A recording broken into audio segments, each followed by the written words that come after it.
வணக்கம். இது ராஜ்யம். உலகளவில் பல விடயங்கள் இடம்பெற்றுக் கொண்டிருந்தாலும் ஒரு பக்கம் காசா இஸ்ரேலுடைய போரானது அதனுடைய நகர்வுகளை மையப்படுத்தி தொடர்ந்து வண்ணமே இருக்கின்றது. அது சார்ந்தான ஒரு நகர்வு இருக்கின்ற பொழுது இப்பொழுது காசாவில் பசி, பட்டினி, பஞ்சம் என்பது தலைவிரித்தாடுகின்றது, உயர்ந்து கொண்டு செல்லுகின்றது. அவர்களுக்கு காசா மக்களுக்கான உணவுகளை எவ்வாறு கொண்டு செல்வது என்பது சார்ந்த நகர்வுகளும் நேற்று தினத்திலும் கூட அதிகளவிலான ரொலிகளில் உணவுகள் அனுப்பி வைக்கப்பட்டிருந்தது எல்லாம் நாங்கள் பார்க்கக்கூடியதாக இருந்தது. இதையும் தாண்டி தற்பொழுது தாய்லாந்துக்கும் கம்போடியாவுக்கும் இடையிலான போர் நிறுத்தத்துக்கான பேச்சுவார்த்தைகள் இடம்பெற்றுக் கொண்டிருக்கின்றது. இந்த நிலையில அமெரிக்க ஜனாதிபதி டொனால்ட் ட்ரம்ப் களத்தில் குதித்திருக்கின்றார். அதனுடைய நகர்வுகள் சார்ந்தும் நாம் இன்று பார்க்க போகின்றோம். தாய்லாந்தும் கம்போடியாவும் போர் நிறுத்தத்துக்கு ஒப்புக்கொண்டிருப்பதாக அமெரிக்க ஜனாதிபதி டொனால்ட் ட்ரம்ப் சொல்லுகிறார். எல்லை பிரச்சினை காரணமாக இரு நாடுகளுக்கும் இடையிலான 3 நாட்களாக மோதல் நீடித்து வந்த நிலையில் தற்போது இருவரும் போர் நிறுத்தத்துக்கு ஒப்புக்கொண்டிருக்கின்றதாக குறிப்பிடுகிறார். இரு நாடுகளுக்கும் இடையிலான தொடர்ச்சியான மோதல் அமெரிக்காவுடனான வர்த்தகத்தை கடுமையாக பாதிக்கும் என எச்சரித்ததை தொடர்ந்து போர் முடிவுக்கு வந்துள்ளதாக ட்ரம்ப் தன்னுடைய சமூக வலைத்தள பக்கத்தில் பதிவிட்டிருக்கின்றார். இதேவேளை தாய்லாந்துக்கும் கம்போடியாவுக்கும் இடையிலான இருதரப்பு பேச்சுவார்த்தை இன்றைய தினம் மலேசியாவில் இடம்பெற இருக்கிறது. தாய்லாந்தும் கம்போடியா போர் நிறுத்தம் குறித்து ட்விட்ல சமூக வலைத்தளம் பக்கம் பதிவிட்டிருக்கின்ற ட்ரம்ப், இரு நாடுகளும் உடனடி போர் நிறுத்தத்தையும் அமைதியையும் எட்டியுள்ளன. இரு நாடுகளுடனும் அமெரிக்கா வணிக தொடர்புகளை கொண்டுள்ளது.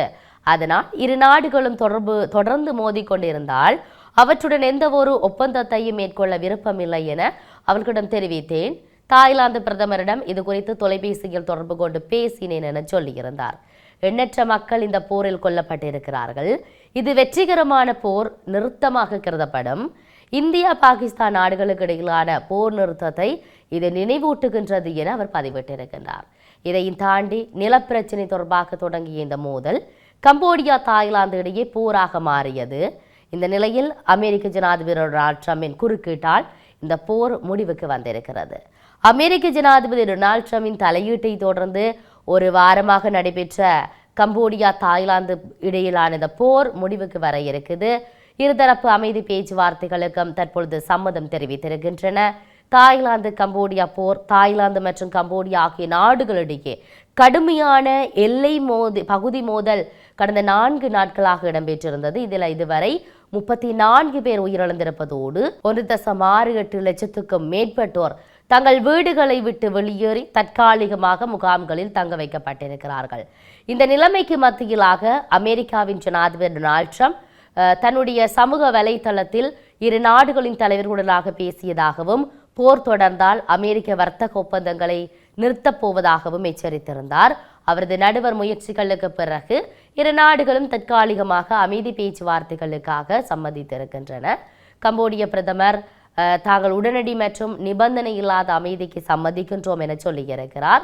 தனது வெளியுறவுத்துறை அமைச்சர் பிராக் சொகானை அமெரிக்க வெளியுறவு செயலாளர் மார்க்கோவோடு இணைந்து செயல்பட உத்தரவிட்டிருக்கிறார். தாய்லாந்து வெளியுறவுத்துறை அமைச்சருடன் நேரடியாக பேசியதாகவும் அறிவுறுத்தியிருக்கிறார்.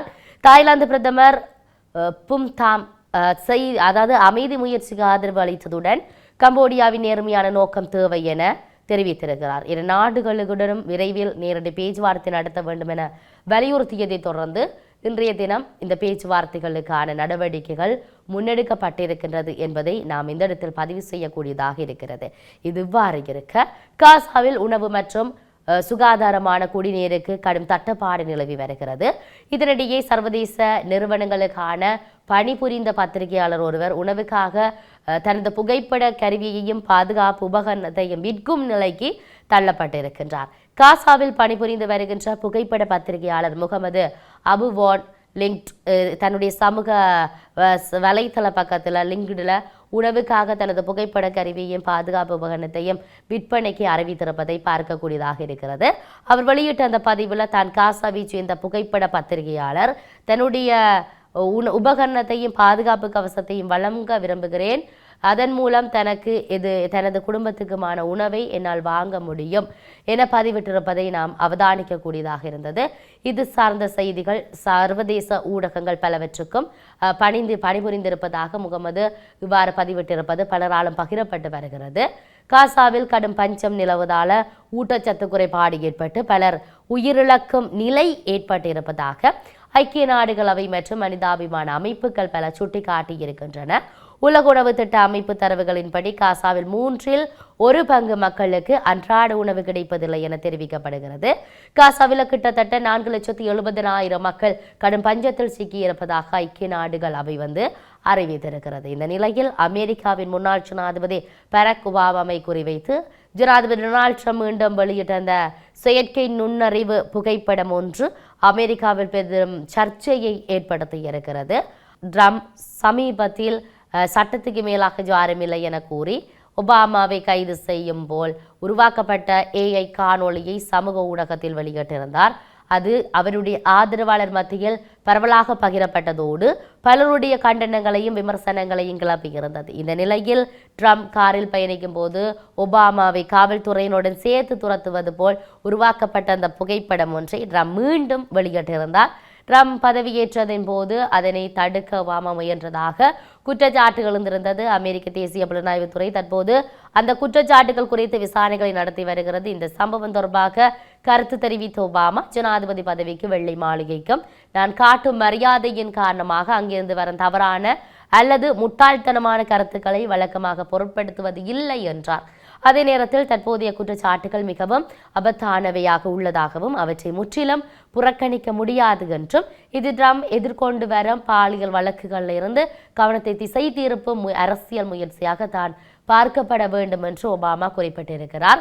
இந்த விடயமானது அரசியல் களத்தில் செயற்கை நுண்ணறிவின் காரணமாக தவறான பயன்பாடு எவ்வளவு மோசமான விளைவுகளை ஏற்படுத்தக்கூடும் என்பதை வெளிச்சம் போட்டு காட்டுகிறது என்ற வகையிலான பல பதிவுகள் தற்போது சமூக வலைதளங்களிலும் செய்திகளாகவும் வெளிவந்து கொண்டிருக்கிறது என்பதை நாம் சொல்லுகின்ற பொழுது ஆரம்பத்தில் நான் சொல்லியிருந்தேன், காசாவில் இஸ்ரேலின் தாக்குதல்கள் மற்றும் பட்டினியால் உயிரிழப்புகள் எண்ணிக்கை அதிகரித்து வருகிற நிலையில் போர் நிறுத்தம் தொடர்பில் ஹமாஸ் அமைப்பு அளித்த பதிலை இஸ்ரேல் பரிசீலித்து வருவதாக இஸ்ரேல் பிரதமர் பெஞ்சமின் நெத்தன்யாகு அண்மைய நாட்களில் தெரிவித்திருந்ததை நாம் அவதானிக்கக்கூடியதாக இருந்தது.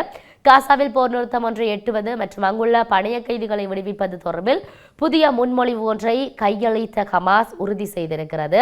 ஹமாஸ் அமைப்பு முன்னதாக கடந்த செவ்வாய்க்கிழமை அளித்த அந்த பதிலை இஸ்ரேலிடம் கையளிப்பதற்கு முன்னரே போதுமானதாக இல்லை என குறிப்பிட்டு மத்தியஸ்தர்கள் நிராகரித்திருந்ததாக இது தொடர்பில் வெளிவந்த அந்த தெரிவித்த வட்டாரங்களை மேற்கோள் காட்டி ராய்ட்டர்ஸ் செய்திகள் வெளியிட்டிருந்ததை நாம் அவதானிக்கக்கூடியதாக இருக்கிறது.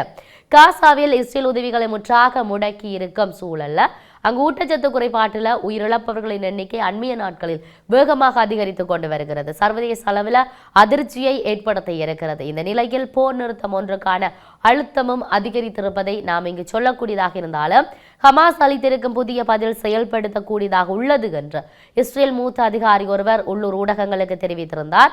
எவ்வாறாயினும் எந்த ஒரு போர் நிறுத்தும் போதும் இஸ்ரேலிய படைகளில் காசாவில் இருந்து வாபஸ் பெறுவது உட்பட இருதரப்புகளுக்கும் இடையே பல விடயங்கள் முரண்பாடுகள் நீடிக்கும் நிலையில் விரைவான உடன்படிக்கை ஒன்று எட்டுவது சாத்தியமில்லை என்று இஸ்ரேலின் சேனல் 12 செய்தி நிறுவனம் தெரிவித்திருந்தது.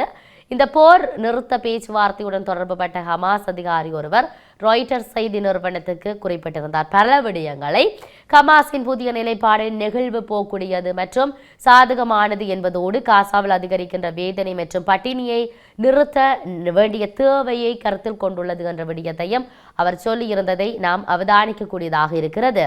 ஆகவே ஹமாஸ் இஸ்ரேலுடைய போரானது தீவிரமடைந்திருந்தாலும் அதனுடைய பேச்சுவார்த்தைகள் அது சார்ந்தான நகர்வுகள் முன்னெடுக்கப்படுகின்ற பொழுது தொடர்ச்சியாக அங்கு பசி பட்டினி பஞ்சம் என்பது நிறைந்திருப்பது சற்று வேதனையை உண்டு பண்ணுகின்றது. போரினால் பல பேர் கொல்லப்பட்டிருப்பது ஏதோ ஒரு விதத்தில் நாம் ஏற்றுக்கொள்ளக்கூடியதாக இருந்தாலும் ஆனால் பசி பட்டினியால் அங்கிருக்கக்கூடிய மக்கள் இறப்பது என்பது மிக கவலை அளிக்கின்றது. அது சார்ந்து பல நாடுகள் சர்வதேச அளவில் உற்றுநோக்கல்களை திருப்பி இருக்கின்றது. பல விமர்சனங்களை முன்வைத்திருக்கின்றன. பல நாடுகள் உதவுவதற்கு முன் வந்திருக்கின்றன. பல நாட்களுக்கு முன் நாம் அண்மையில் பல வகையிலான காணொளிகளின் மூலமாக அவதானிக்கக்கூடியதாக இருந்தது. ஒரு பகுதி கடற்கரையில் இருந்து உணவுகளை விடுகின்ற அந்த காணொளி புகைப்படங்கள் எல்லாம் வெளிவந்திருந்தது. ஏனென்றால் இந்த நீரோட்டமானது காசாவுக்கு இந்த உணவுகளை கொண்டு செல்லும் என்ற மக்களுக்கு கொண்டு செல்லும் என்ற ஒரு நம்பிக்கை அன்று இருந்ததாக பல சமூக வலைத்தளங்களிலும் அந்த பதிவுகளை பதிவிட்டிருந்தார்கள்.